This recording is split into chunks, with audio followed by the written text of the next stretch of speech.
Hello મિત્રો, આપણે આજે અહીં એકમનો અંક 0 અને 5 સિવાયની સંખ્યા વર્ક કરવા માટે શોર્ટકટ મેથડથી શીખીશું. જેમ કે આપણે આજે 24નો વર્ક કરવો છે તો કે સૌપ્રથમ શું કરવાનું, તો કે 24ના વર્ક કરવા માટે આપણે સૌપ્રથમ એકમનો અંક હોય તેનો વર્ક કરી દેવાનો. જેમ કે 4નો વર્ક છે તો કે 16 થાય.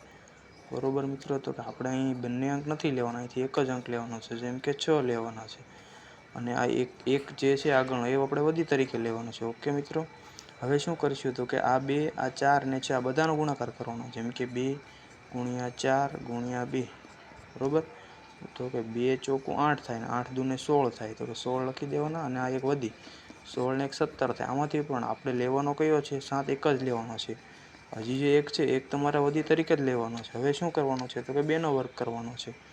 તો કે 2નો વર્ક કરીએ તો કે હવે 2નો વર્ક 4 થાય ને એક વધી એટલે કે 5. 4 ને 1 5, તો 24નો વર્ગ આવી સરળતાથી કરી શકાય. તેવી જ રીતે કોઈ અન્ય સંખ્યા હોય તેનો વર્ગ તમે આ પદ્ધતિથી કરો તો તેનો વર્ગ સરળતાથી કરી શકાય છે. તમને જો કોઈ પ્રશ્ન હોય તો કોમેન્ટમાં જણાવજો એનો વર્ક કરવો હોય. હું તમને શીખવાડીશ.